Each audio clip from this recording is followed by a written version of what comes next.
सहनावतु सहनौ भुनक्तु सह वीर्यं करवावहै तेजस्विनावधीतमस्तु मा विद्विषावहै। ओम शांति शांति शांति।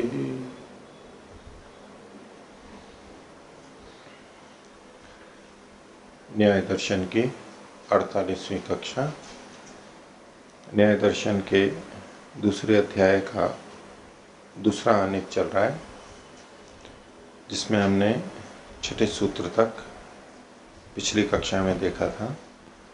तो पिछले पाठ में से किन्हीं को कुछ पूछना है तो पूछ सकते हैं। हाँ। ओम, पृष्ठ संख्या 232। हाँ, पहली पंक्ति के अंत से है, तेन अनेन अर्थापत्ते प्रमाणत्वं प्रतिषिध्यते न सद्भाव एवं अनैकांतिको भवति। ये अनैकांतिक किस प्रकार है ये स्पष्ट नहीं हुआ। देखो, ये तो पूर्व पक्षी को बांधने के लिए कह रहा है क्या, ये कोई वास्तव में अनैकांतिक है नहीं, पर जिस तरीके से कह रहा है सिद्धांती वो मैं फिर से बता देता हूं। एकांत का मतलब क्या होता है कि जो सब जगह लगता है, पूरी तरह लगता है। अनेकांत का मतलब हुआ कहीं लग रहा है और कहीं नहीं लग रहा है। पूर्व पक्षी का प्रतिषेध अर्थापत्ति का खंडन करने के लिए, पूर्व पक्षी का प्रतिषेध अर्थापत्ति का खंडन करने के लिए, तो वो अर्थापत्ति के प्रमाणत्व का तो खंडन कर पा रहा है, लेकिन अर्थापत्ति के सद्भाव का खंडन नहीं कर पा रहा है। इस रूप में अनेकांतिक दिखाया जा रहा है। मूल चीज क्या है? प्रतिषेध, जो कि पूर्व पक्षी कर रहा है, और अर्थापत्ति प्रमाण का खंडन कर रहा है वो। सिद्धांती ने अर्थापत्ति की दो तरह से व्याख्या कर दी, नहीं तो उसको दो विभाग कर दिए। वैसे तो अर्थापत्ति एक ही है, जिसने क्या किया कि अर्थापत्ति का प्रमाणत्व और अर्थापत्ति का सद्भाव, दो अलग अलग बातें हुई। बोले आपका प्रतिषेध अर्थापत्ति के खंडन में है, तो इससे अर्थापत्ति का प्रमाणत्व ही खंडित हो पा रहा है, यानी एक ही अंश, एक ही अंत हो पा रहा है खंडित। प्रतिषेध एक ही अंश का प्रतिषेध कर पा रहा है, सद्भाव का प्रतिषेध नहीं कर पा रहा है। इस रूप में अनेकांतिक दिखा रहे हैं। यदि सिद्धांति का भाव ये निकलेगा, पीछे अधिकरण सिद्धांत, यदि ये प्रतिषेध अर्थापत्ति के प्रमाणत्व का भी खंडन करता और अर्थापत्ति के सद्भाव का भी खंडन कर देता, तो अनेकांतिक नहीं होता, तो एकांतिक होता। अभी प्रतिषेध अर्थापत्ति को पूरी तरह खंडित कर रहा है, अर्थापत्ति के एक अंश को, प्रमाणत्व को तो खंडित कर रहा है। अब वो भी, ये भी अभ्युगम से बोल रहा है, हालांकि खंडित नहीं हो रहा है ये मानता है, लेकिन फिर भी अगर आप खंडित कर भी रहे हो, आपकी शैली में कहें, पूर्व पक्षी को बोल रहे हैं, तो अर्थापत्ति के प्रमाणत्व को खंडित कर रहा है, सद्भाव को खंडित नहीं कर रहा है। बस यही अनेकांतिकता है जो इन्होंने लिखा है ना, तेन अनेन अर्थापत्ते प्रमाणत्वं प्रतिषिध्यते न सद्भाव, अर्थापत्ते सद्भाव न प्रतिषिध्यते एवं अनेकांतिको भवति। बस इसी रूप में ये अनेकांतिकता है। ये वास्तविक खंडन नहीं है, और उसको गलत चलने वाले को सही रास्ते पर आने के लिए उसी की तरह से गलत खंडन किया जा रहा है। यानी वास्तव में पूर्व पक्षी ने प्रतिषेध के द्वारा अर्थापत्ति के प्रमाणत्व का ही तो खंडन किया था। सद्भाव का खंडन कर रहा हूं, सद्भाव को हटा रहा हूं, ये तो उसकी प्रतिज्ञा ही नहीं थी। पूर्व पक्षी प्रमाणत्व का ही तो खंडन कर रहा था, अर्थापत्ति अप्रामाण्यम, बस। लेकिन इसने क्या किया, जिस चीज का वो खंडन कर रहा था वो तो है, उसके साथ एक चीज और भी जोड़ ली कि देखो इसका तो प्रतिषेध किया ही नहीं इसने, अर्थापत्ति के सद्भाव का तो प्रतिषेध किया ही नहीं। जो बात पूर्व पक्षी नहीं कह रहा था उसको लेते हुए खंडन कर रहा है पूर्व पक्षी का, जो कि गलत है। बस ये उसको चेहरा दिखा रहा है दर्पण में पूर्व पक्षी को कि आपने भी जो अर्थापत्ति थी ही नहीं उसको अर्थापत्ति मान के उसका खंडन कर दिया, अनर्थापत्ति में अर्थापत्ति का अभिमान करके खंडन कर दिया। जो चीज मैं कह ही नहीं रहा था, जो अर्थापत्ति मैंने निकाली ही नहीं, उसको लेकर के आपने खंडन कर दिया, वो बताना चाह रहे। क्योंकि इसके उत्तर में पूर्व पक्षी ये कहेगा, प्रश्न उठाएगा कि भाई मैंने ये कहाँ कहा, जो चीज मैं नहीं कह रहा हूं उसका आप खंडन क्यों कर रहे हो।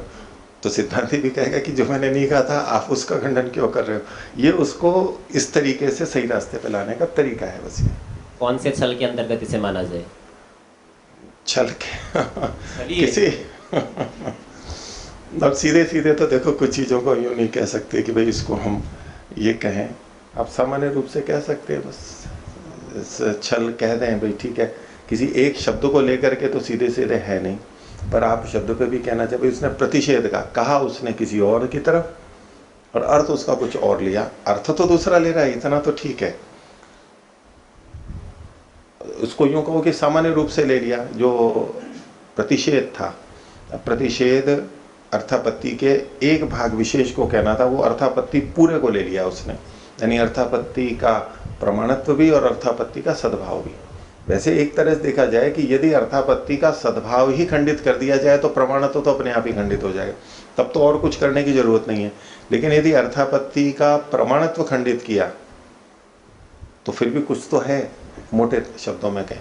वैसे उसमें भी सद्भाव भी खंडित हो जाता है, क्योंकि अर्थापत्ति को हम एक प्रमाण के रूप में ही तो प्रस्तुत कर रहे थे, भी एक प्रमाण है वो।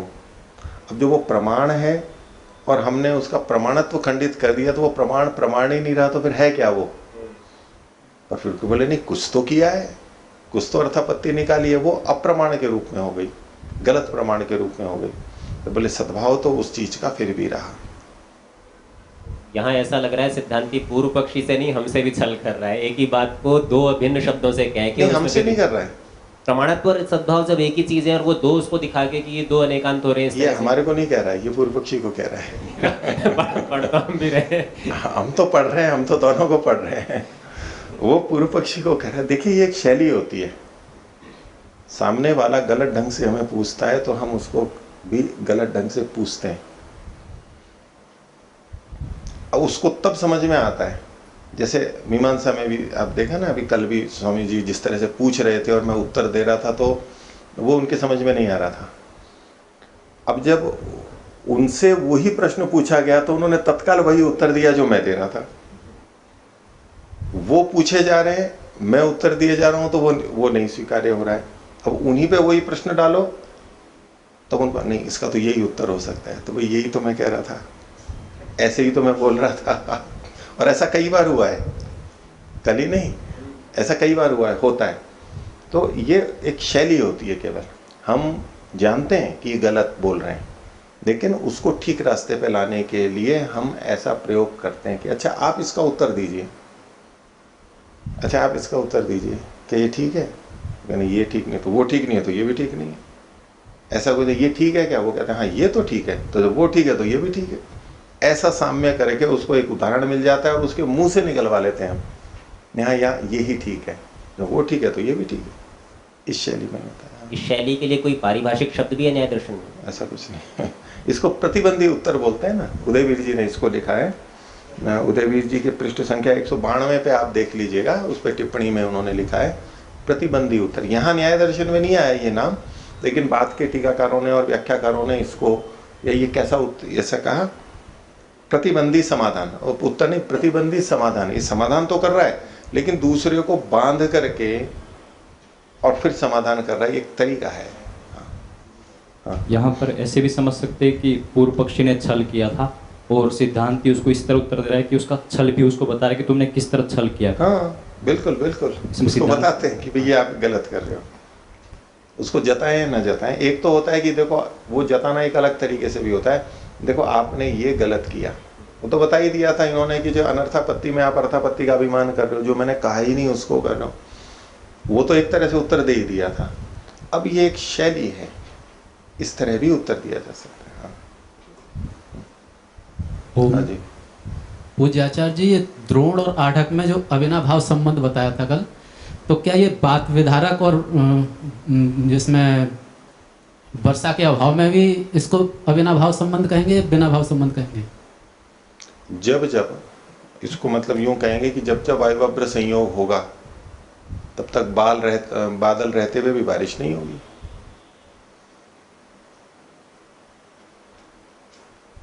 यदि विधारक वायु नहीं है तो बादल से वृष्टि हो जाएगी। तो वृष्टि का ना होना, बादल के रहते हुए वृष्टि का ना होना, तो ये इस बात का संकेतक है कि वायुवज्र संयोग है, विधारक वायु है। तो जब विधारक वायु होगी तो वृष्टि नहीं होगी, बादल के रहते हुए भी ऐसे। अब ये उदाहरण है, अपनी समय के हैं उदाहरण।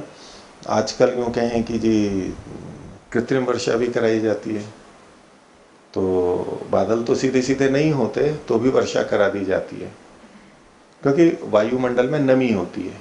यदि नमी है, बादल नहीं बने लेकिन वायुमंडल में नमी है, नमी रहती है, अभी भी नमी है, यहाँ भी है, लेकिन कम नमी है अधिक नमी, ये अंतर रहता है। नहीं, सांस हम अंदर लेते हैं, जो बाहर छोड़ते हैं उसमें नमी अधिक होती है क्योंकि अंदर गीले हो जाती है। तो वो रसायनों का प्रयोग करके जलीय अंश को इकट्ठी ऐसा करते हैं कि जलीय अंश इकट्ठे हो जाते हैं, बरस जाते हैं। पानी होता है तो बरस जाता है। अब उन उदाहरणों को यहाँ नहीं लेना, वो उसको ध्यान में रखते हुए नहीं है, वो तो विशेष प्रयास करके वो वृष्टि का हो, कृत्रिम वृष्टि का हो। हाँ, और कोई? हाँ, ओ आचार्य जी, जो बारिश का और वायु का जो संयोग होता है, बादल का, तो ऐसा भी देखा जाता है कि आंधी भी, वायु भी आ रही है और बारिश भी हो रही है, तो ऐसा कैसे? वो विधारक वायु नहीं है। वायुवज्र संयोग कौन सी वायु होनी चाहिए? जो विधारक है, धारण कर लेती है, उसको रोक लेती है। वो कैसे पता चलेगा कि धारक है या? अब उसको हम अनुमान से कर लेंगे। जब बादल हम कई बार होते हैं ना कि इतने घुमड़ घुमड़ के आ रहे हैं लेकिन बरसे नहीं, फिर भी वो वायु मतलब केवल बहने के लिए ही नहीं है। कई बार वायु चल नहीं रही होती, वायु तो फिर भी रहती है न, वो स्थिति ऐसी है कि वो नीचे नहीं आ पा रहा है। इन्होंने वायुवज्र संयोग, विधारक वायु का अभ्र से संयोग, इस तरह से इसकी व्याख्या की है। आप आधुनिक ढंग से दूसरे शब्दों में व्याख्या कर लो, कोई ना कोई तो बाधक कारण है ना, क्यों नहीं हो रही? नहीं होती। ठीक है, और हाँ। ओम आचार्य जी, सूत्र संख्या 3 में पूर्व पक्षी के अर्थापत्ति को दिखाते हुए सिद्धांती ने अनर्थापत्ति में अर्थापत्ति दिखा रहे हैं, ये स्पष्ट नहीं हो रहा है। सूत्र 4 में स्पष्ट नहीं हो रहा है। तीसरा सूत्र,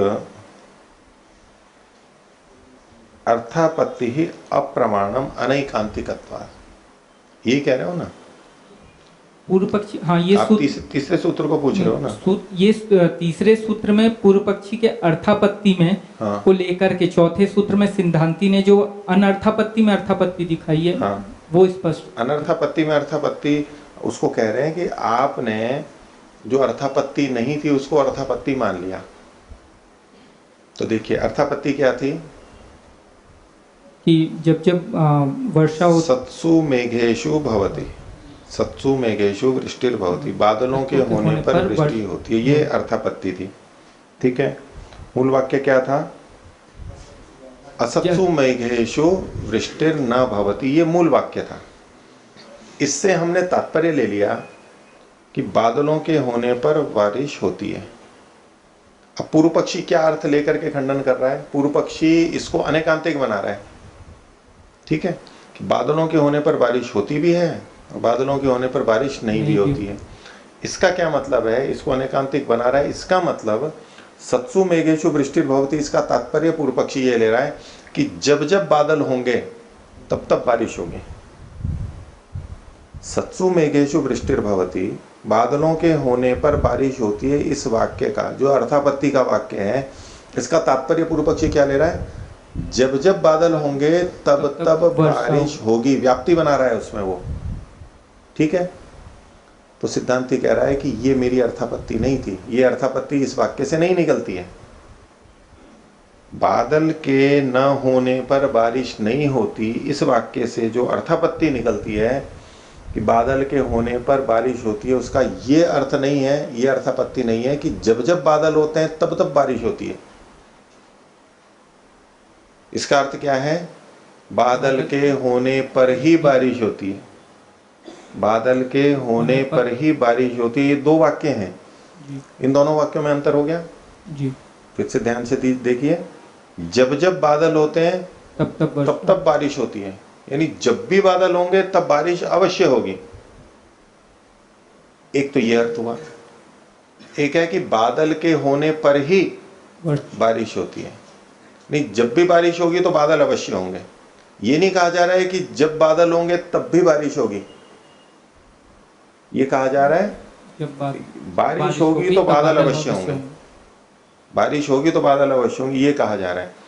धुआं है तो अग्नि अवश्य होगी, ये नहीं कहा जा रहा है कि अग्नि होगी तो धुआं भी होगा। ठीक है, तो सत्सु मेघेषु वृष्टिर्भवति, ये वाक्य तो है साधारण सा, ये अर्थापत्ति निकली, लेकिन इस वाक्य का तात्पर्य क्या है? अर्थापत्ति का तात्पर्य यहां पर कहा जाएगा, बादलों के होने पर ही बारिश होती है, ये तो थी अर्थापत्ति।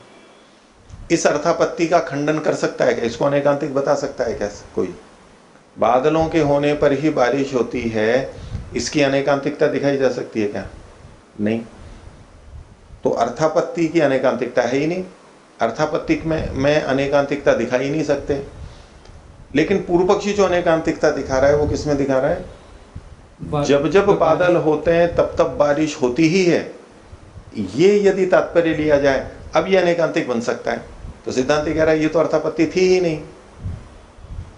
सत्सु मेघोषु वृष्टिर्भवति, उसका ये मतलब नहीं था कि बादलों के होने पर बारिश होती ही है, ये अर्थ नहीं था। तो जो अर्थापत्ति थी ही नहीं, उसको आपने अर्थापत्ति मान करके और उसको अनेकांतिकता दिखाई है, तो वो तो अर्थापत्ति में निकाल ही नहीं रहा हूं, वो है ही नहीं अर्थापत्ति। जो अर्थापत्ति है उसको आप अनेकांतिक बना दो, वो अनेकांतिक बनती ही नहीं है। हो गया? इसलिए कहा कि अनर्थापत्ति में आपने अर्थापत्ति का अभिमान किया, मिथ्या भ्रांति की, और उसको अनर्थापत्ति को अर्थापत्ति मान करके और अब आप अनेकांतिकता दिखा रहे हो, तो आपका तो आधार ही गलत है। हो गया? इसी में आचार्य जी पृष्ठ संख्या 231, हाँ, दूसरे अनुच्छेद की प्रथम पंक्ति, हाँ, यत् सति कारणों निमित्त प्रतिबंधक कार्य, इसमें जो कह रहे हैं कारण के प्रतिबंध होने से कार्य नहीं होता है, तो ये ऐसा नहीं लग रहा कि सिद्धांती कुछ अलग से अनेकांतिक दिखा के प्रतिषेध कर रहे हैं यहाँ पे? नहीं, सिद्धांती तो अनेकांतिकता इसमें क्यों दिखाएगा? अपने पक्ष में अनेकांतिकता क्यों दिखाएगा सिद्धांती? नहीं, उनके इसमें प्रतिषेध करने के कि यहाँ पे कारण के प्रतिबंध होने से कार्य नहीं होता, उसके साथ इसको अनेकांतिकता से अभी मत लो आप। अभी केवल ये चौथे सूत्र है कि अनर्थापत्तौ अर्थापत्ति अभिमानात्, इसका खंडन कर रहा है। उसके प्रतिषेध में जो अनेकांतिकता है वो तो आगे बताएगा, उसको भी छोड़ दो। ठीक है?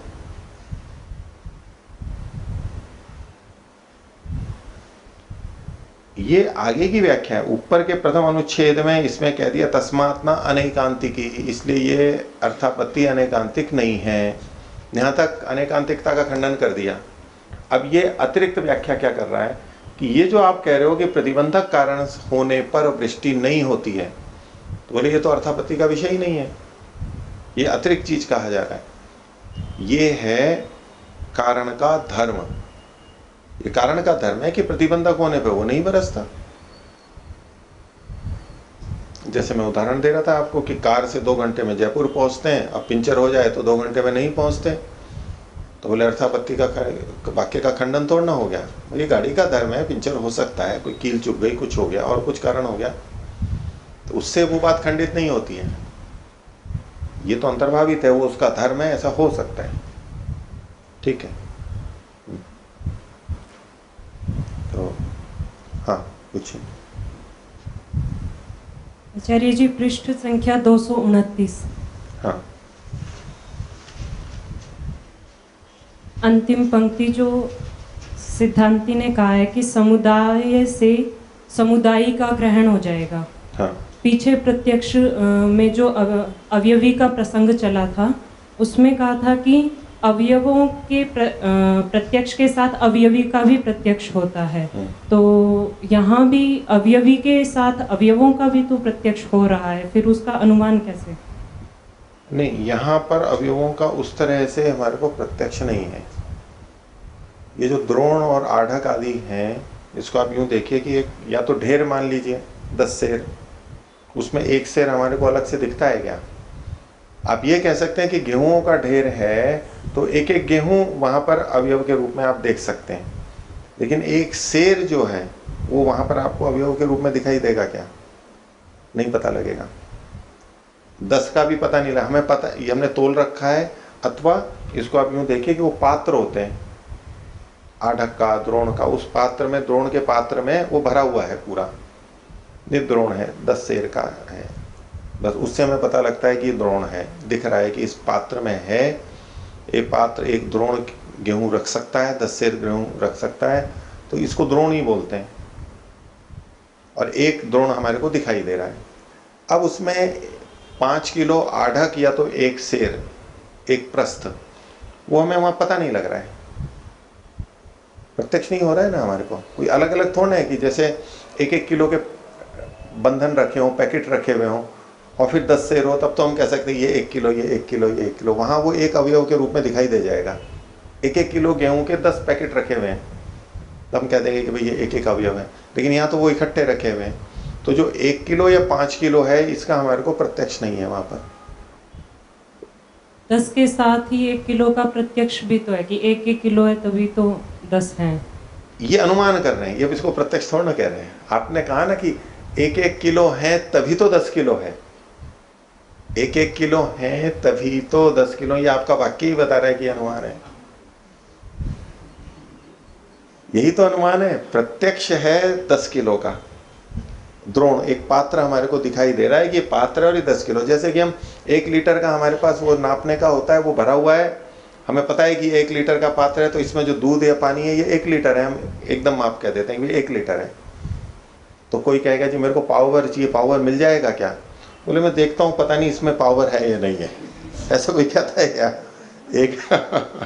1 लीटर भरा हुआ है, अब कोई कहे कि मैं देखूंगा कि इसमें पावर है या नहीं है, वही ये तो अनुमान से उसी समय आ जाता है। प्रत्यक्ष फिर भी नहीं है हमारे को कि एक पाव अलग से नहीं देख रहे हैं हम, लेकिन 1 किलो है तो चूंकि 1 किलो पाव 4 पाव से बनता है, इसलिए पाव भर इसमें है, ये अनुमान प्रमाण से जान रहे हैं हम। प्रत्यक्ष से अप्रत्यक्ष का बोध कर रहे हैं, इसलिए इसको इन्होंने अनुमान प्रमाण में डाल दिया है। प्रत्यक्ष से अप्रत्यक्ष का ज्ञान हो रहा है।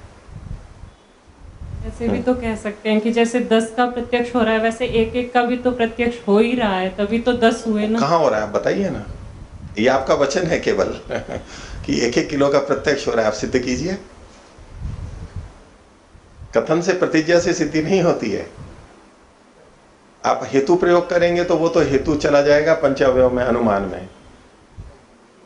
आप प्रत्यक्ष बताइए कि इंद्रियार्थ सन्निकर्ष से 1 किलो का प्रत्यक्ष हो रहा है। आपको किस इंद्रिय से 1 किलो का प्रत्यक्ष हो रहा है ये बता दीजिए, ज्ञानेंद्रियों में से।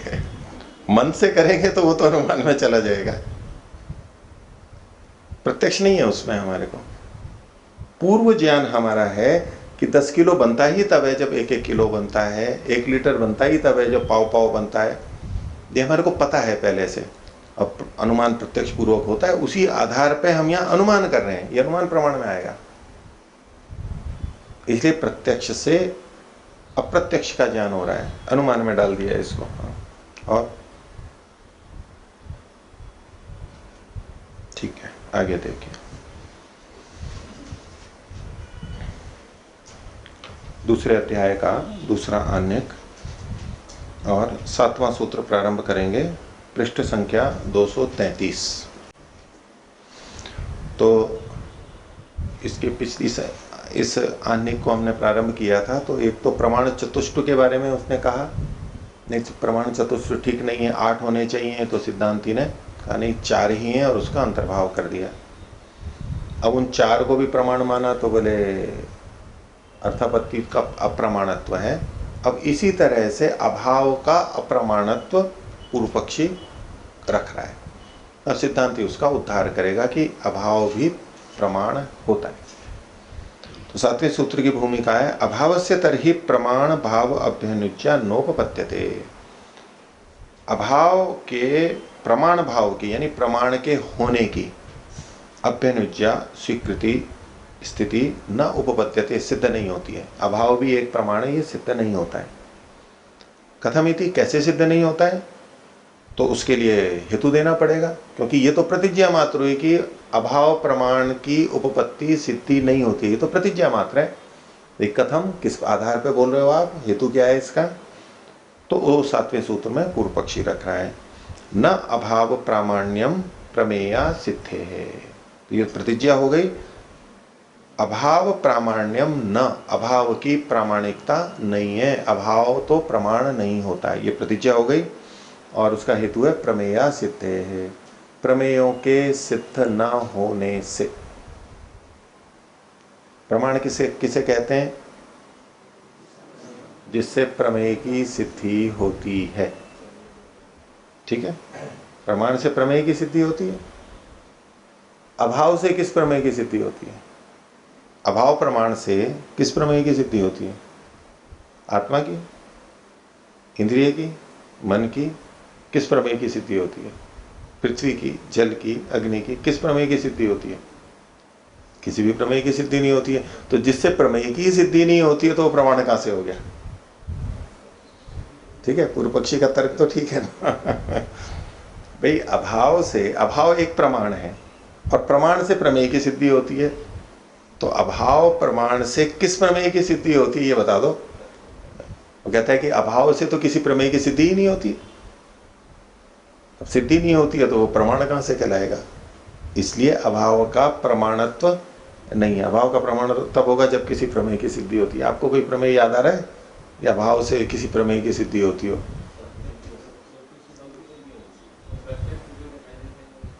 प्रत्यक्ष जो दिखाई देता है, जैसे उदाहरण बताओ। जैसे यहाँ पर हाथी नहीं है, रूप से दिखाई देता है, तो उससे सिद्धि हो रही है। प्रमेय कौन है यहाँ पर? प्रमेय है नहीं, इसकी सिद्धि हो रही है। तो यही तो बात, तो प्रश्न पूर्व पक्षी यही तो कह रहा है कि कौन सा प्रमेय आप सिद्ध कर रहे हो। अच्छा, अगर कोई आप प्रमेय सिद्ध करो, कोई भी प्रमेय होगा, बोले ये पेंसिल है, ये तो अभाव प्रमाण से नहीं हो रहा है, ये तो प्रत्यक्ष प्रमाण से हो रहा है। यानी आप किसी भी प्रमेय की सिद्धि करोगे ना तो प्रत्यक्ष से करोगे, अनुमान से करोगे, शब्द से करोगे, उपमान से करोगे, अभाव से तो नहीं कर सकते, क्योंकि अभाव से किसी प्रमेय की सिद्धि नहीं होती। अभाव से तो प्रमाणों, प्रमेय का अभाव सिद्ध होता है, प्रमेय तो सिद्ध नहीं होता ना। अभाव से प्रमेय का अभाव सिद्ध करते हैं। हाथी का अभाव सिद्ध कर रहे हो ना, आप हाथी को थोड़ा सिद्ध कर रहे हो, तो प्रमेय की सिद्धि तो नहीं हुई ना। यही तो तर्क दे रहा है वो पूर्व पक्षी। न अभाव प्रामाण्यम, अभाव की तो प्रामाणिकता ही नहीं है, क्योंकि इससे प्रमेय की सिद्धि होती ही नहीं है। किसी भी प्रमेय की सिद्धि अभाव से नहीं होती है। हाँ, कोई वस्तु ना होना ये भी तो एक प्रमेय है। और नहीं, ये कोई प्रमेय नहीं। आपने, क्योंकि आपने जो प्रमेय गिना रखे हैं उसमें आपने अभाव को प्रमेय गिना रखा है क्या? नहीं है ना। देखो, वैशेषिक दर्शन में ये चर्चा चलती है ना कि अभाव भी एक पदार्थ है, ऐसा कुछ लोग मानते हैं, बाद वाले, मूल में नहीं है। अभाव की चर्चा आती है, कितने तरह के अभाव हैं, लेकिन पदार्थों में अभाव को नहीं गिना गया है, लेकिन अभाव की चर्चा आती है। ऐसे यहाँ इन्होंने जो प्रमेय गिना रखे हैं उसके अनुसार बोलेगा। आप अपनी प्रतिज्ञा के विपरीत जा सकते हो क्या सिद्धांति? प्रमेय जो गिना रखे हैं उसमें अभाव भी प्रमेय गिना रखा है क्या? वहां गिना तो नहीं रखा, लेकिन वहां पे गिना तो नहीं रखा है ना, बस इतना ही बहुत है। वो कहेगा आपने गिना नहीं रखा है। अगर आप उसको अभाव को भी प्रमेय मानते हो तो वहां गिनाते, लेकिन वहां गिना नहीं रखा है, वो प्रमेय में है नहीं। इससे हम कहते हैं कि प्रमेय की असिद्धि होती है। इसको दूसरे ढंग से भी कहते हैं वैसे इस सूत्र को, पर वो हमें वो अर्थ नहीं लेना है। मुख्य अर्थ यही है कि प्रमेय की सिद्धि ना होने से। इसको यूँ कह सकते हैं कि अभाव का अप्रामाण्य है, क्योंकि अभाव प्रमेय नहीं होता है, अभाव के प्रमेय न होने से। ऐसा भी कोई अर्थ लेते हैं कि अभाव स्वयं अपने आप में प्रमेय ही नहीं है। देखो, दो तरह से अर्थ है, प्रमेय असिद्ध है। अभाव से किसी प्रमेय की सिद्धि न होने से, ये तो मैंने पहले बोला था वो अर्थ है, उसी को ही मानना। दूसरा अर्थ क्या कर देते हैं कि अभाव के प्रमेयत्व की सिद्धि न होने से। अभाव अपने आप में कोई प्रमेय ही नहीं है, अभाव जो प्रमाण है वो अपने आप में कोई प्रमेय नहीं है। यानी अभाव कोई चीज ही नहीं होती है जो जानी जा सके, अभाव कोई वस्तु ही नहीं होती है जो प्रमाणों से जानी जा सके। पहले तो अभाव को मानना पड़ेगा, पहले तो अभाव को सिद्ध करो, फिर अभाव को प्रमाण मानो। बात चल रही है अभाव का प्रमाणत्व है या नहीं है। तो प्रमाणत्व को खंडित ना करके कोई कहे कि अभाव होता ही नहीं है, अभाव कोई भाव ही नहीं है, तो अभाव के प्रमेयत्व की सिद्धि नहीं होती है। इसलिए क्योंकि अभाव ही नहीं है तो अभाव का प्रमाणत्व की बात ही नहीं है। अभाव का प्रमाणत्व ऐसे भी अर्थ करते हैं, लेकिन ऐसा नहीं लीजिए, खंडित हो जाएगा। सही अर्थ क्या है कि अभाव का अप्रामाण्य है क्योंकि उससे किसी प्रमेय की सिद्धि नहीं होती है। हाँ जी कृष्ण सिंह जी, अच्छा बताइए। जैसे केला है ना, केला हरा, हाँ, उसमें वो तितंगे जो तितलीदार केला है उसकी कमी है, कमी है उसकी। हाँ, मतलब जो वो है नहीं, अभाव है। जो केला है ना तितलीदार केला, अच्छा, कोई बिना तितली वाला केला है। हाँ, हरा केला है वो मीठा नहीं है। हाँ, और जिसमें तितली है वो चतंगे से है ना, हाँ, वो मीठा होता है, उसका उसमें अभाव है। जिस तरह केले में जो तितलीदार केले होते हैं वो मीठे होते हैं, और हरे केले में तितली का अभाव है। इससे ये सिद्ध होता है कि मतलब उसमें वो केला है वैसे तो वो प्लेन है, साफ है, तितलीदार केला मीठा होता है। तितलीदार केला मीठा होता है। वैसे तो आप सही जगह पे जा रहे हो, लेकिन मैं आपसे पूछूं कि इसमें किसका पता लगा, प्रमेय क्या है यहाँ पर? अभाव से किस प्रमेय का ज्ञान हुआ? मीठे का। वो तो आपने एक अलग अनुमान किया है। देखना, आपने क्या, आपने एक व्याप्ति बना रखी है कि जो चितकीदार केला होता है, तितलीदार या चितकीदार केला होता है वो मीठा होता है, और जो चितकीदार नहीं होता है वो मीठा नहीं होता है। ठीक है। अब चितकी के न होने से आपने मीठे के न होने का अनुमान किया, वो ज्ञान हो गया, वो एक अलग चीज हो गई, अलग अन्य चीज में जाकर के ज्ञान किया। लेकिन वहां आपने पहले जो देखा, आपने हरा केला देखा ना, तो प्रमेय है। हरा केला देखा वो तो प्रमेय है। चलो, वैसे इन्होंने दिमाग अच्छा लगाया, सिद्धांति आगे इसी तरह से उत्तर देगा। दूसरा उदाहरण है लेकिन लगभग ऐसा ही है।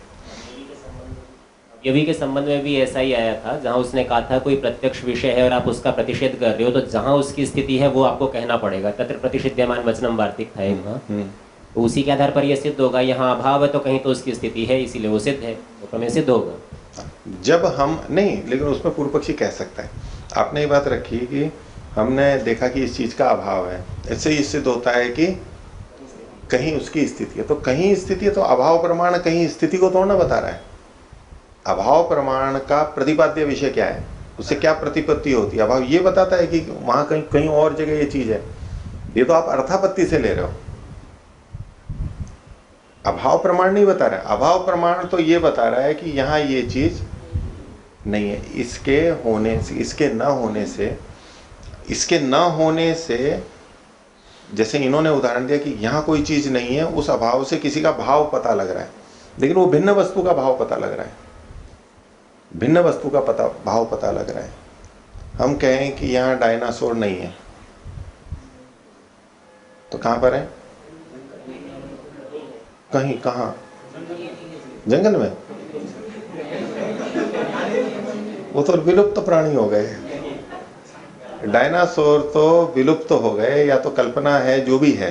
अब वो हालांकि तो उनको बड़े बड़े कंकाल तो मिलते हैं उनके, तो उस रूप में तो अभी तो नहीं है ना, अभी नहीं है। तो ये तो कोई बात नहीं हुई कि जिसका हम अभाव देख रहे हैं, तो कहीं ना कहीं उसका भाव होगा। स्वामी दयानंद जी का भी अभाव है, अभाव है यहाँ पर, तो कहाँ भाव है? यहाँ तो अभाव है, तो कहाँ भाव है? कहाँ पर है? ईश्वर में। किसका? महर्षि दयानंद का।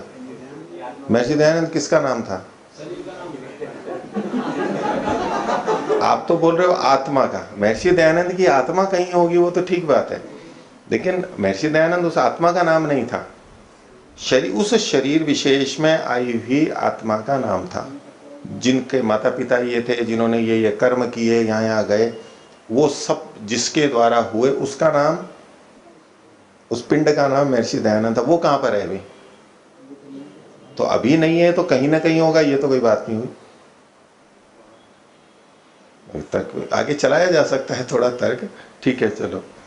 तो 7वां सूत्र में पूर्व पक्षी ने क्या कहा? न अभाव प्रामाण्यम, अभाव की प्रामाणिकता नहीं है। हेतु दिया प्रमेय के असिद्ध होने से, यानी अभाव के प्रमाण के द्वारा किसी प्रमेय के सिद्ध ना होने से। आगे अब जो इसका भाष्य है, ये सूत्र का भाष्य नहीं है। सूत्र का तो बस अर्थ आ गया समझ में, बस इसके ऊपर कोई बात रखी जा रही है। इस पे सीधा आक्षेप कर रहा है सिद्धांती। अभावस्य भूयसी प्रमेय लोक सिद्धे, लोक अल्प विराम लगा लो यहां, लोक सिद्धे के बाद अभाव के बहुत सारे प्रमेय के लोक में सिद्ध होने पर भी, सिद्धांत ये कह रहा है कि अभाव से बहुत प्रमेय सिद्ध होते हैं। पूर्व पक्षी कह रहा है कि अभाव से प्रमेय की सिद्धि नहीं होती है। सिद्धांत कह रहा है अभाव से तो बहुत प्रमेय सिद्ध होते हैं। अभाव से बहुत सारे प्रमेयों के लोक में सिद्ध होने पर भी वैयात्याद उच्यते। पूर्व पक्षी वैयात्य से कह रहा है। वैयात्य का मतलब है कि बड़े ही दुस्साहस से, अविनय से, धृष्टता से, निर्लज्जता से, उज्जड़पन से, अखड़पन से बोल रहा है। ये मतलब है ये इतने सिद्ध हो रहे हैं, फिर भी यूं कह रहा है कि कोई प्रमेय नहीं है इसका। जैसे कहते हैं ना, ये कहते हुए इतने उदाहरण है, बोले आपको इतना होते हुए भी ऐसे बोल सकते हो आप? ऐसे लज्जा नहीं आ रही है आपको? निर्लज्जता से बोल रहे हैं। तो वियात का मतलब होता है निंदाम याता, विरुद्ध, यानी निंदा, वी मतलब विरुद्ध और याता मतलब प्राप्त है। निंदा को, उसको विरुद्ध को प्राप्त हुआ है। जो धृष्ट होता है, साहसी होता है, साहसी मतलब दुस्साहसी, निर्लज्ज, ढीठ होता है उसके लिए। दूसरा, वियात नाम की धातु निरुक्त में वधार्थक भी कही गई है, वध अर्थ वाली। वध मतलब नष्ट करना, मारना, हानि पहुंचाना, क्षीण करना, वध के अर्थ में, नाश के अर्थ में निरुक्त में कही गई 3-2-19 में। वियात नाम की एक अलग से धातु उन्होंने दी है, ये धातु पाठ में नहीं मिलती है। कुछ धातुएं ऐसी होती हैं जो पाणिनि का जो धातु पाठ है, धातु उसमें नहीं मिलती हैं, वो अन्य जगह मिलती हैं। तो निरुक्त में इसको एक अलग से वियात नाम की धातु। तो वैयात्यात मतलब बस खंडन करने के लिए, विघात करने के लिए, हनन करने के लिए ऐसा बोल रहा है, निर्लज्जता से, हट से। इसको हम सामान्यतः बोलते थे बड़े ही हठ दुराग्रह से बोल रहा है ये। तो वैयात्यात, इतने उदाहरण है फिर भी वैयात्यात उच्यते, उस पूर्व पक्षी के द्वारा ये बोला जा रहा है न अभाव प्रामाण्यम प्रमेया सिद्धेरिति। बस इसका सीधा आक्षेप किया है सिद्धांती ने पूर्व पक्षी पर। सूत्र के अर्थ का भाष्य यहां पर नहीं है। आगे अब जब सिद्धांती ने कहा कि बहुत अधिक प्रमेय हैं इसके, तो बहुत प्रमेय हैं अभाव के, तो कहते हैं अथ अयम अर्थ बहुत्वात् अर्थैक देश उदाह्रियते। यद्यपि इसका अर्थ बहुत्व है, यानी बहुत प्रमेय है अभाव के द्वारा जाने जाने वाले, लेकिन फिर भी उसका एक देश, कोई एक उदाहरण के रूप में प्रस्तुत किया जा रहा है। सबको बताने की जरूरत नहीं है। एक उदाहरण से सिद्ध हो गया तो पूर्व पक्षी की बात तो प्रमेय सिद्ध है, खंडित हो ही जाएगी। एक भी प्रमेय आ गया तो बात तो खंडित हो जाएगी। तो एक को प्रस्तुत कर रहा है, वो क्या है?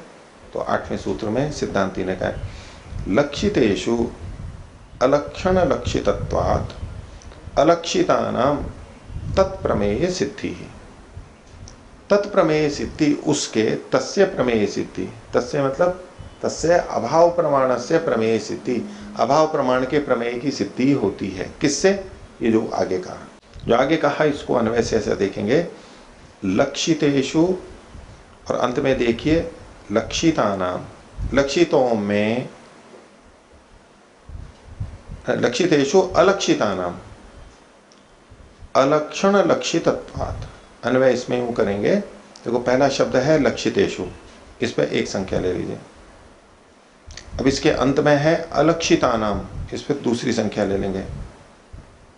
और फिर अलक्षण लक्षितत्वात्, अलक्षण लक्षितत्वात्। वैसे तो समस्त है, लेकिन अलक्षण को तीसरे पे और लक्षितत्वात् को चौथे पे ले लेंगे। लक्षित का मतलब है चिन्हित। एक कपड़ों के लिए कह रहे हैं, कपड़े जो रंगे हुए होते हैं, तो बहुत सारे रंगे हुए कपड़े हैं, तरह तरह के रंगे हुए कपड़े हैं जैसे होते हैं, भिन्न भिन्न कुछ भी ले लीजिए आप। उनमें कुछ कपड़ा, कोई कपड़ा ऐसा भी है जो रंगा हुआ नहीं है। रंगे हुए कपड़ों में एक कपड़ा ऐसा है जिसमें रंग का अभाव है। रंगा हुआ नहीं है मतलब रंग का अभाव है। अभाव को ही तो बताना है, अभाव को ही बताना है। अभाव से कैसे प्रमेय की सिद्धि होती है वो बता रहा है सिद्धांति। तो लक्षितेषु, रंगे हुए कपड़ों में, अलक्षितानाम, जो रंगे हुए नहीं है उनका, अलक्षण लक्षितत्वात्, वो रंगे हुए नहीं है इसी से उनका लक्षण होने के कारण से, पहचाने जाने से। अब जैसे रंगे हुए कपड़े हैं, उनमें से हम कहें कि भाई वो वाला कपड़ा लेकर के आओ, तो हम क्या कह देते हैं, ये लाल लेके आओ, पीला लेके आओ, काला लेके आओ, ऐसे रंग का नाम ले लेते हैं। इस रंग वाले को, रंगे हुए को लेके आओ। और उन्हीं में से कोई ऐसा कपड़ा है जो रंगा हुआ नहीं है, तो उसके लिए हम उसका लक्षण क्या बनाएंगे, बिना रंग वाला कपड़ा लेकर के आओ, बिना रंग वाला कपड़ा लेकर के आओ। ये जो हम कथन कर रहे हैं ना, ये उस रंग रहित कपड़े का लक्षण हुआ ना, उसकी पहचान हुई ना। अभाव के रूप में कथन करते हुए उसकी पहचान हुई ना। मान लो सबके बाल हैं बड़े बड़े, और गुरुकुल का पढ़ा हुआ है, उसने बाल कटवा रखे, जैसे इन्होंने तालानंद जी ने अब कटवा ली। अब यहाँ तो बहुत सारे बिना बाल वाले हैं, लेकिन ये जो अपने परिवार में या कहीं रहेंगे तो इनको कोई पहचानने के लिए वो है ना जो बिना बाल वाले, या जिनके बाल उड़ जाते हैं पूरे के पूरे, ये भी तो एक पहचान होती है ना।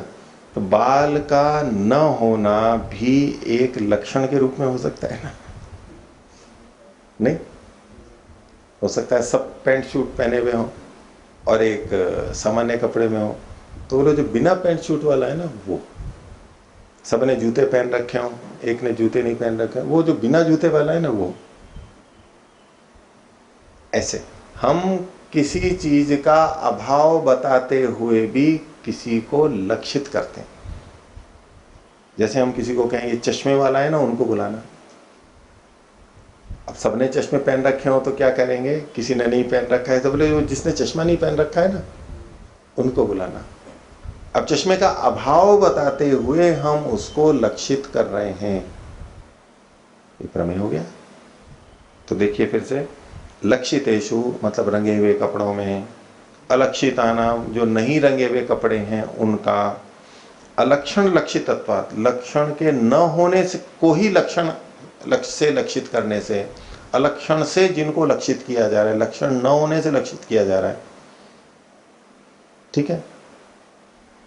इससे तत्प्रमेय सिद्धि, अभाव प्रमाण के प्रमेय की सिद्धि होती है। अभाव से भी, अभाव का प्रमेय हुआ या नहीं, जो बिना रंगा कपड़ा है, अभाव से हमने लक्षित किया उसको, और वो बिना रंगा हुआ कपड़ा प्रमेय है या नहीं है, कोई प्रमेय है ना, वस्तु है, कपड़ा है, तो अभाव का भी प्रमेय होता है। बहुत सारे हो सकते हैं ऐसे, इसीलिए सिद्धांति ने कहा अभाव से भूयसी प्रमेय लोक सिद्धे, लोक में बहुत सारे प्रमेय के सिद्ध होने पर भी। हाँ आचार्य जी, इसमें जब औरों में भाव है इस कारण जान रहे हैं, तो उनमें उनको भी तो प्रमाण मान सकते हैं। किनको? जिनमें भाव है उस वस्तु का, उनको तो हम प्रत्यक्ष प्रमाण से जान रहे हैं ना, उसमें रंग है ये हम प्रत्यक्ष प्रमाण से जान रहे हैं, वो तो भाव से जान रहे हैं।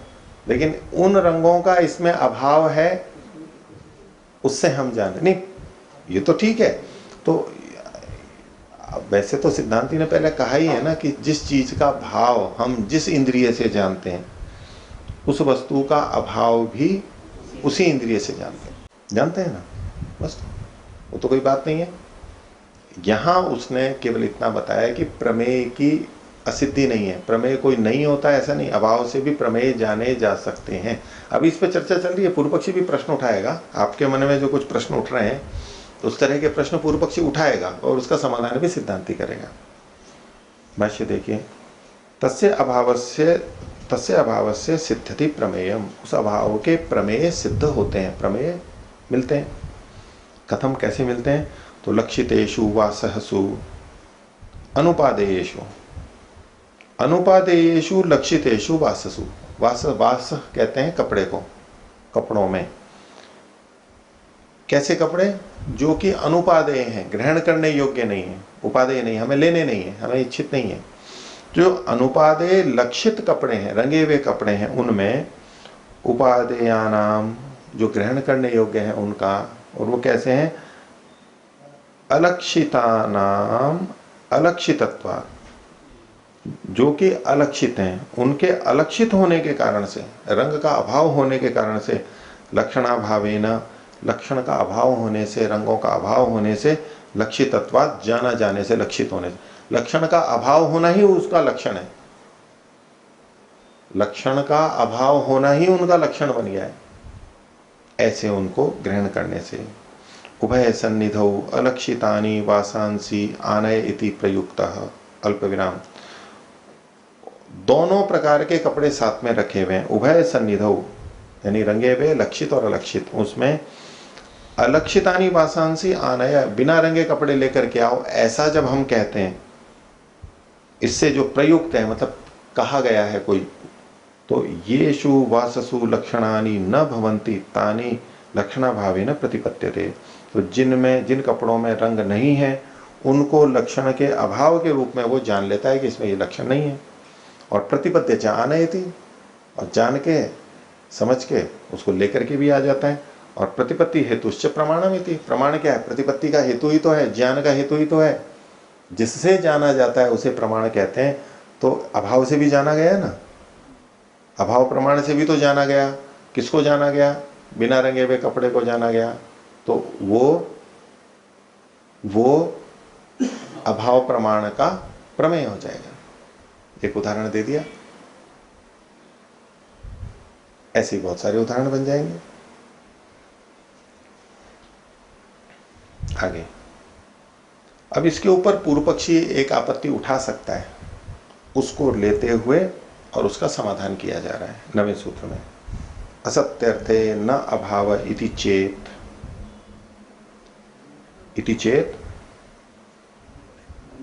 न अन्य लक्षणों को पत्ते है, न अन्य लक्षणों को पत्ते है। इति चेत करके कहते हैं, तो यदि वैसा कहे तो, यदि पूर्व पक्षी ऐसा कहे तो क्या? असत्य अर्थे न अभावः, जब वस्तु है ही नहीं, असति अर्थे, अर्थ मतलब वस्तु, वस्तु के न होने पर उसका अभाव नहीं होता है। अभाव कब होता है? जब कोई वस्तु हो और फिर न रहे तब अभाव होता है। भी ये कपड़ा पहले रंगा हुआ हो और फिर रंग हट जाए तब तो कहेंगे इसमें रंग का अभाव है। कोई वस्तु हो और फिर ना रहे तब कहेंगे ना अभाव है।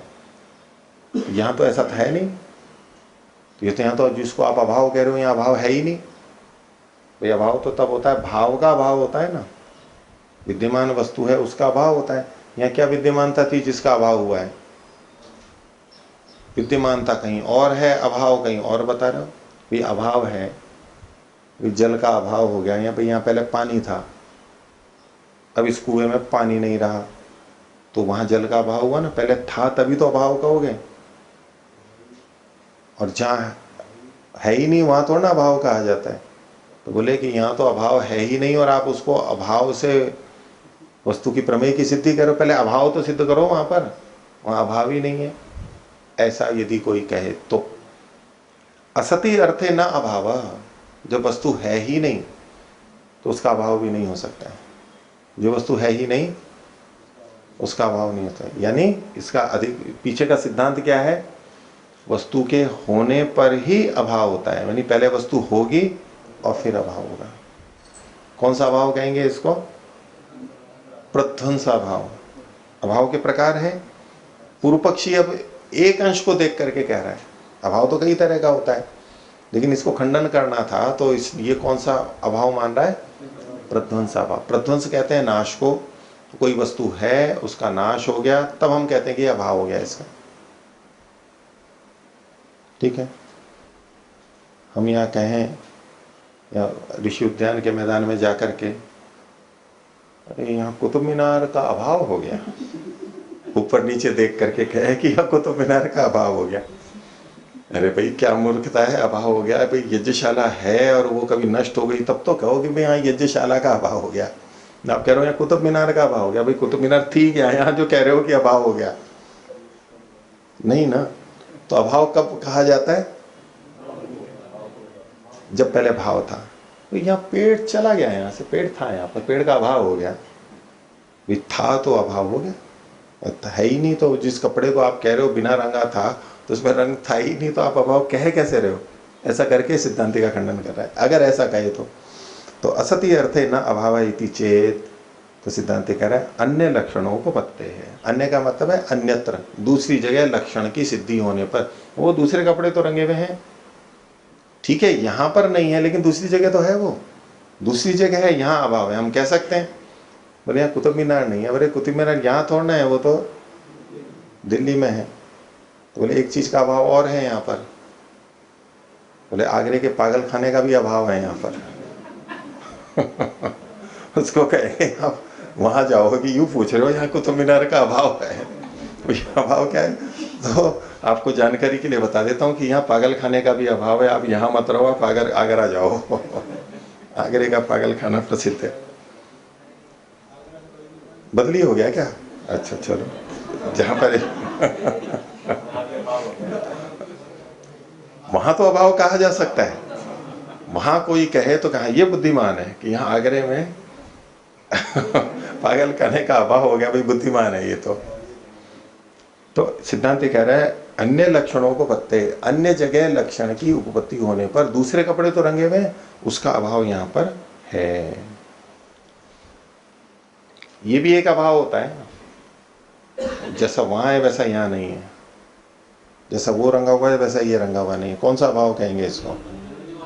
अन्योन्य अभाव। जो पत्थर है वो कपड़ा नहीं है, जो कपड़ा है वो पत्थर नहीं है। कपड़े में पत्थर का अभाव है, पत्थर में कपड़े का अभाव है, ये अन्योन्य अभाव कहलाएंगे। जो रंगा हुआ है उसमें रंग है और दूसरे में रंग का अभाव है। ये बिना रंग वाला है, ये बिना रंग वाला नहीं है। इसमें रंग रहितता का अभाव है, उसमें रंग का अभाव है। इस दृष्टि से ऐसा उतने अंशों में हम अन्योन्य अभाव कह सकते हैं। अथवा जो ये बिना रंगा हुआ कपड़ा है, इसमें रंग का प्राग अभाव भी कह सकते हैं। नहीं, पहले था अब नहीं है, वो तो प्रध्वंस अभाव हो गया। प्राग अभाव मतलब उत्पन्न होने से पहले का अभाव, ये अभी रंगा ही नहीं गया है, रंगने से पहले वाला अभाव है इसका। रंगे जाने से पहले भी तो बिना रंगा रहता है। ये जो रंगे हुए कपड़े हैं ये भी तो रंगने से पहले बिना रंगे थे, जो कहते हैं प्राग अभाव। घड़ा बनने से पहले घड़ा का न होना, उस घड़े का न होना, ये प्राग अभाव है। और घड़े के बनने के बाद में घड़े का नष्ट होने के बाद अभाव होना, ये प्रध्वंस अभाव है। ठीक है, तो पूर्व पक्षी ने देखो क्या चतुराई की, अभाव को खंडित करने के लिए उसने प्रध्वंसा भाव को लेकर के कहा कि यहां तो अभाव है ही नहीं, नाम नहीं लिया उसने। लेकिन ऐसे कई बार चतुराई से दूसरे के पक्ष को खंडित किया जाता है, एक अंश को लेके।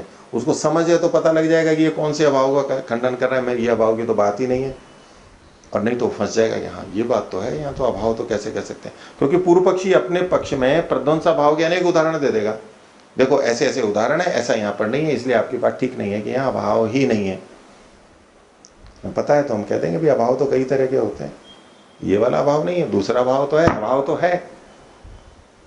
भाष्य, यत्र भूत्वा किंचित न भवति, जहां होकर के फिर नहीं होता है, भूत्वा न भवति तत्र तस्य अभाव उपपद्यते, तब वहां उसका भाव उत्पन्न होता है। यानी प्रध्वंसा भाव को कह रहा है ये पूर्व पक्षी। न च अलक्षितेषु वा सहसु लक्षणानि भूत्वा न भवन्ति, ये जो अलक्षित बिना रंगे कपड़े हैं, इनमें रंग करके अब रंग नहीं है, ऐसी बात तो है ही नहीं, इसलिए इनमें अभाव नहीं है। तस्मात् तेषु लक्षणाभावो अनुपपन्नः, इसलिए जो आप कह रहे हो कि इनमें लक्षण का अभाव है और लक्षण का अभाव होने पर भी इनसे हम इनको लक्षित कर रहे हैं यानी जान रहे हैं और लेकर के आ जाते हैं बिना रंगे कपड़े को, तो बोले यहां पर तो लक्षणों का अभाव है, तो तस्मात् तेषु लक्षणाभावो अनुपपन्न, नहीं, लक्षण का अभाव अनुपपन्न है। लक्षण का अभाव तब होता है जब यहाँ पर पहले रंग होता और फिर मिट जाता, अभी तो लक्षण का अभाव ही नहीं है। तो इसके उत्तर में सिद्धांती बोल रहा है न के बाद बिंदी अल्प विराम ले सकते हैं, न अन्य लक्षणों को पत्ते है, अन्य जगह इसके लक्षण की सिद्धि होने से। खोल रहे हैं इसको, यथा अयम अन्येषु वाससु लक्षणानाम उपपत्तिम पश्यति, जैसे ये व्यक्ति यानी रंगे हुए बिना रंगे हुए कपड़ों के झुंड को हम देख रहे हैं और ये व्यक्ति जो देखने वाला है वो अन्य कपड़ों में लक्षणों की उपपत्ति को देख रहा है, सिद्धि को देख रहा है कि ये रंगे हुए हैं। नैवम अलक्षितेषु, ऐसा बिना रंगे कपड़ों में नहीं देख पा रहा है वो, ये रंगे हुए हैं, वो रंगा हुआ अपना बिना रंगे हुए कपड़ों में नहीं देख पा रहा है।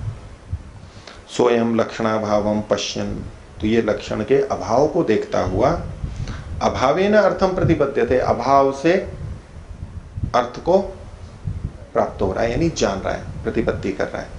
पश्यन् अभावेन, ये पश्यन् और अभावेन दो नकार का मतलब न नहीं है, ये संधि के कारण से। पश्यन् अभावेन अर्थम प्रतिपद्यते, देखता हुआ अभाव से अर्थ को प्राप्त करता है, अर्थम प्रतिपद्यते, अर्थ को जानता है। तो इससे प्रमेय की सिद्धि हो गई। आगे अब इसके ऊपर पूर्व पक्षी फिर आक्षेप कर रहा है। 10वां सूत्र पूर्व पक्षी का है, कहता है तत्सिद्धे है अलक्षितेषु अहेतु, बोले जो आपने ये हेतु दिया है ये गलत दिया, ये अहेतु है। क्यों?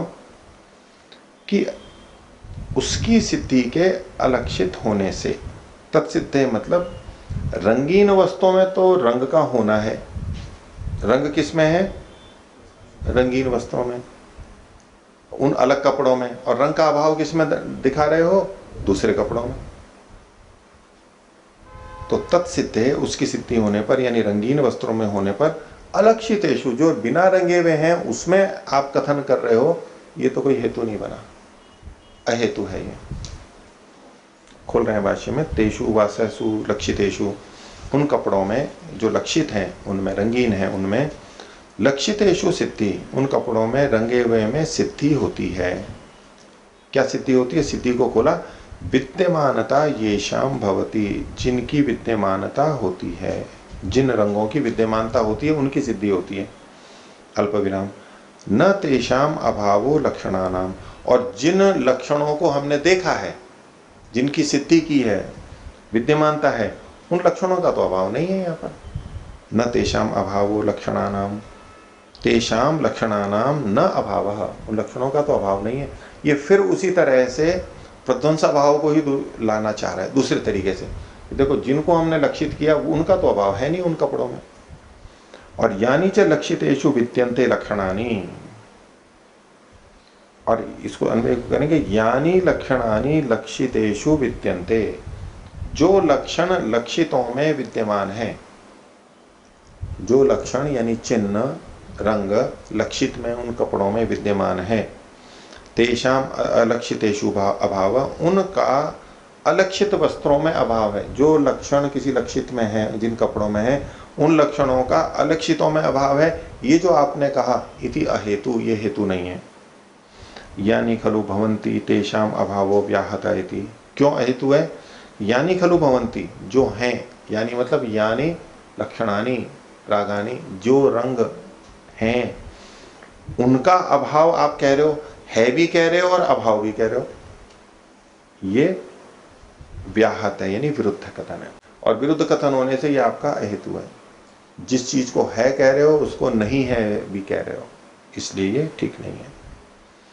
इसका उत्तर सिद्धांती देता है 11वां सूत्र, बोलते हैं न, ये आपका कथन ठीक नहीं है। अल्प विराम न, इसके बाद अल्प विराम यानी निषेध कर दिया, एक बात हुई। लक्षणावस्थितापेक्षा सिद्धे है, बोले लक्षण की अवस्थिति की अपेक्षा से सिद्धि होने से, लक्षणों की दूसरी जगह अवस्थिति है, स्थिति है, उसकी अपेक्षा से इनके अभाव की सिद्धि हो रही है।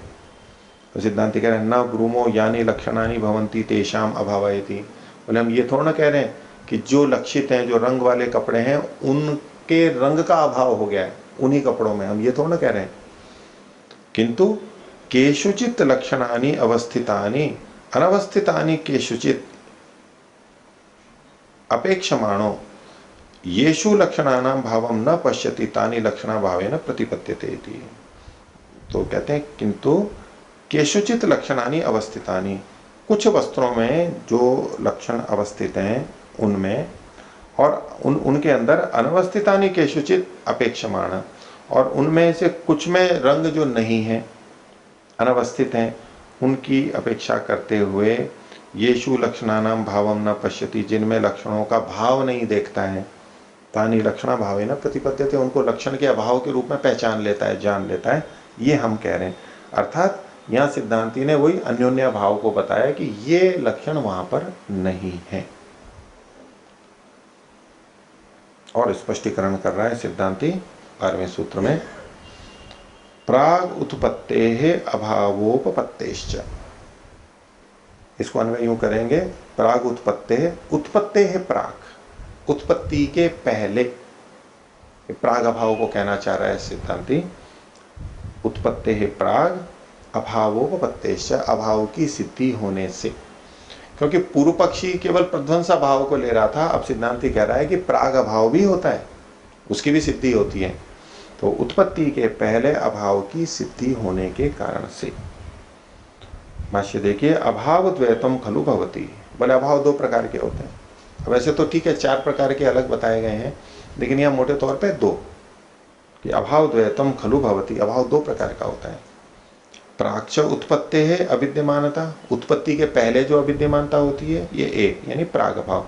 और उत्पन्न से च आत्मनो हानात अविद्यमानता, और जो उत्पन्न हुआ है उसके अपने स्वरूप की हानि होने पे, नाश होने पर जो अविद्यमानता होती है, ये प्रध्वंसा भाव है।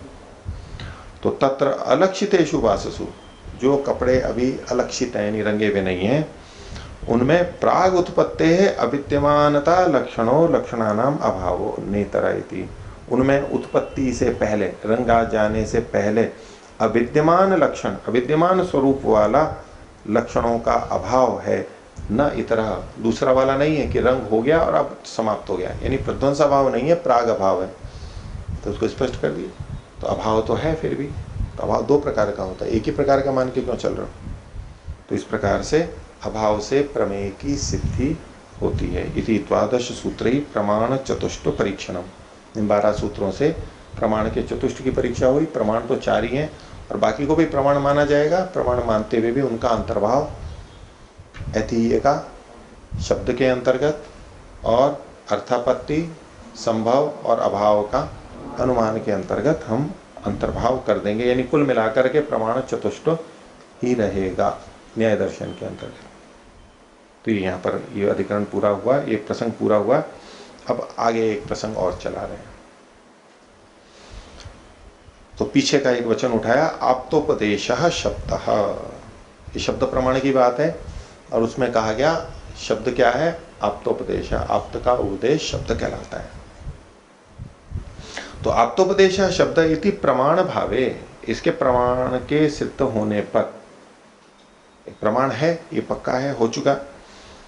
विशेषणम ब्रुवता, विशेषण को कहते हुए, प्रमाण कौन सा है, शब्द प्रमाण, और उसका विशेषण क्या कहा गया है यहाँ पर, आप्तोपदेश शब्द। हर शब्द प्रमाण के रूप में नहीं है, जो आप्तोपदेश है वो शब्द प्रमाण है। तो ये विशेषण के रूप में प्रस्तुत किया, तो उसको कह रहे हैं विशेषणम ब्रुवता, विशेषण को बोलते हुए के द्वारा नाना प्रकार शब्द इति ज्ञाप्यते, इससे ये ज्ञापित किया जा रहा है कि शब्द अनेक प्रकार के हो सकते हैं, अनेक विध हो सकते हैं। शब्द आप्तोपदेश भी हो सकते हैं और आप्तोपदेश से अतिरिक्त भी हो सकते हैं।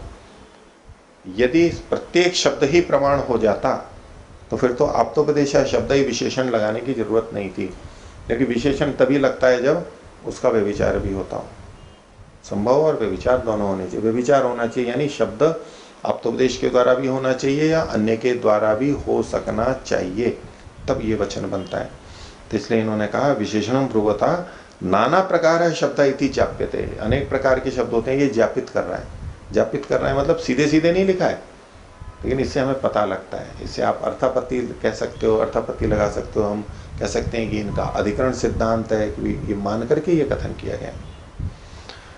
तस्मिन् सामान्येन विचारः, अब इस शब्द के बारे में सामान्य रूप से विचार किया जा रहा है।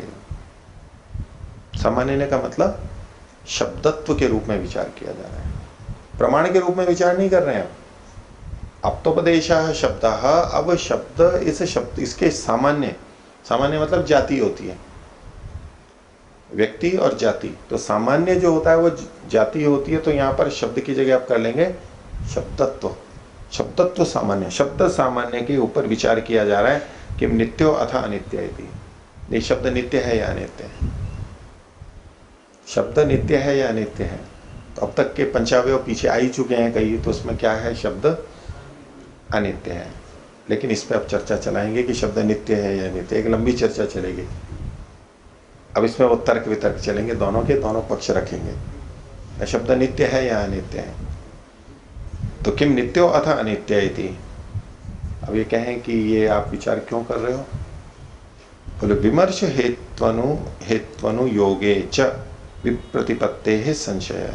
अगर विमर्श के हेतु का अनुयोग किया जाए, यानी विमर्श का मतलब संशय, संशय का जो हेतु है, कारण है, वो पूछा जाए। अनुयोग कहते हैं पूछा, ये आपको संशय क्यों हुआ, ये आपको संशय क्यों हो रहा है कि शब्द नित्य है या अनित्य है, ये अगर पूछा जाए तो बोले हम ये उत्तर देंगे।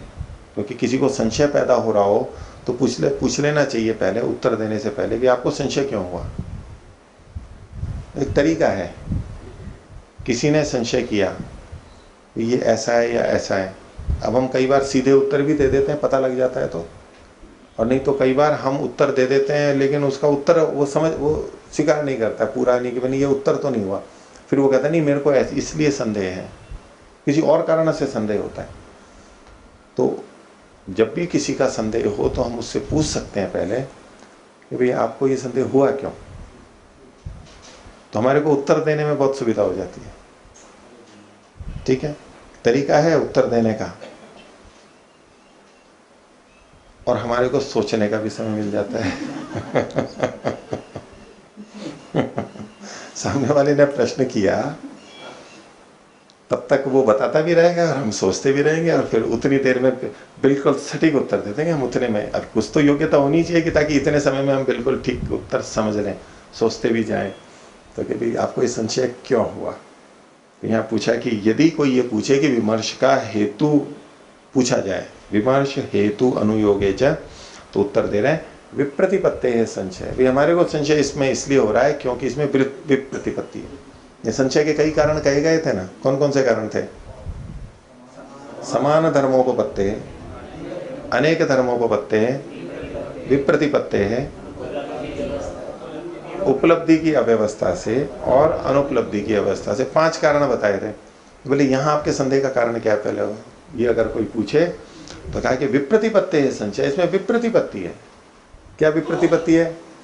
भाई शब्द के बारे में कोई कहता है नित्य है और कोई कहता है अनित्य है, तो विप्रतिपत्तियां क्या है उसको यहाँ पर अब बताया जा रहा है।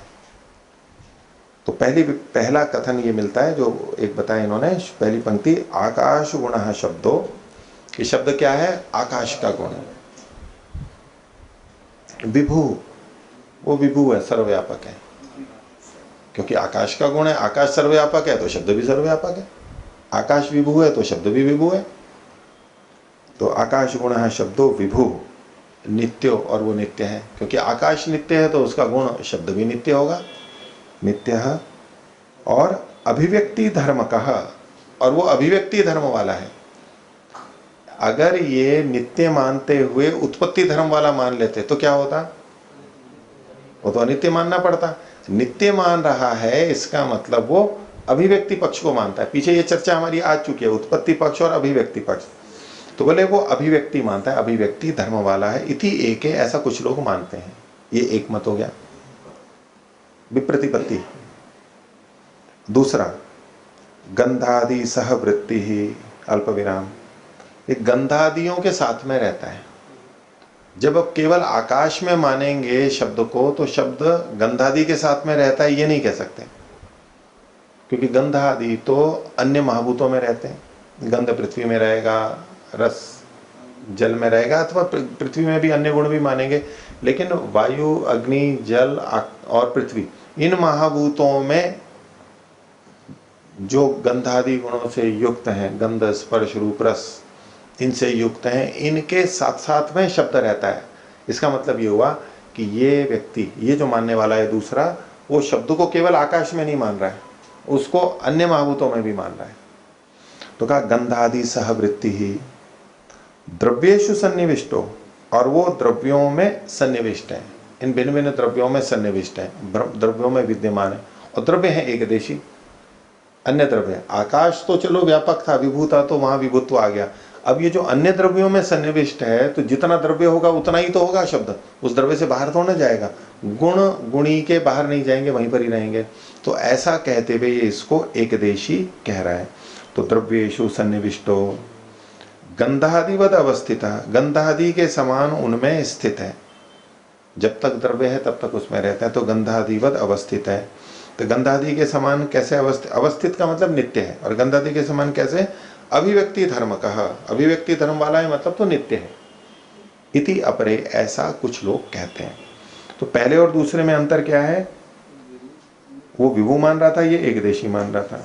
हाँ, पहला वाला भी नित्य मान रहा था, दूसरा वाला भी नित्य मान रहा है। पहला वाला भी अभिव्यक्ति धर्म वाला मान रहा है, दूसरा भी अभिव्यक्ति धर्म वाला मान रहा है।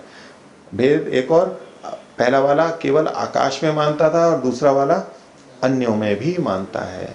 तो कुछ समानता हो गई, कुछ असमानता हो गई। लेकिन ये ऊपर के जो दोनों हैं ये इसको नित्य मानते हैं। तीसरा पक्ष, आकाश गुणः शब्दः, शब्द है तो आकाश का गुण, लेकिन उत्पत्ति निरोध धर्म का, उत्पन्न होने और नाश होने के धर्म वाला है। इसका क्या मतलब हुआ, अनित्य है। और उदाहरण दे दिया, बुद्धिवत अनित्य, बुद्धिवत इति अपरे, बुद्धि के समान तो अनित्य है। उत्पत्ति और निरोध धर्म वाला है यानी अनित्य है। कैसे, जैसे ज्ञान होता है, ये अनित्य पक्ष हुआ। एक चौथा पक्ष और आ रहा है, महाभूत संक्षोभजः शब्दो, अल्प विराम, शब्द कैसा है, महाभूतों के संक्षोभ से उत्पन्न है। संक्षोभ मतलब टकराने से, क्षुभित हो जाते हैं ना कोई, जैसे हम मथते हैं, किसी मान लो दही को मथते हैं, छाछ को मथते हैं, तो वो कैसी हो जाती है, संक्षोभ पैदा हो जाता है। जैसे समुद्र के अंदर लहरें हैं और ये टकराने लगे हैं और ये हो, तो संक्षोभ पैदा हो जाता है, तूफान जैसा आने लगता है। तो आपस में संघर्ष होता है, वहां पर टकराते हैं। तो महाभूत संक्षोभज, महाभूतों के टकराने से जो क्षोभ उत्पन्न होता है उससे शब्द उत्पन्न होते हैं। तो दो वस्तुएं टकराएंगी यानी संयोग होगा तो वहां शब्द उत्पन्न होगा। अनाश्रितः, वो किसी एक के ऊपर आश्रित नहीं है, यानी सभी भूतों में रहता है, किसी एक में आश्रित नहीं है, सब भूतों में रहता है। उत्पत्ति धर्म को निरोध धर्म का, उत्पत्ति धर्म वाला भी है और निरोध धर्म वाला भी है, यानी तो अनित्य है। अब तीसरा वाला जो था उसने भी अनित्य माना था, लेकिन केवल आकाश का गुण माना था। और ये जो चौथा है ये भी अनित्य मान रहा है, लेकिन उसको अन्य महाभूतों का धर्म भी मान रहा है। इति अन्ये अतः संशय किमत्र तत्वमिति, ये मेरे संशय का कारण है। इसमें तत्व क्या है, यथार्थ क्या है, वास्तविकता क्या है, वो बताइए। तो उसमें सिद्धांति कहता है अनित्य शब्दः इति उत्तरम, शब्द अनित्य है ये हमारा उत्तर है। ये प्रतिज्ञा हो गई उत्तर में, लेकिन बिना हेतु के तो बात सिद्ध नहीं होती, ये तो केवल प्रतिज्ञा है। तो उसने पूछा कथम, कैसे, आपने कह तो दिया, कैसे, प्रमाण क्या है इसमें, कथम। तो प्रमाण आगे सिद्धांति प्रस्तुत करेगा, उसको हम अगली कक्षा में आगे देखेंगे। आज का विषय इतना ही रखते हैं। प्रणव ध्वनि।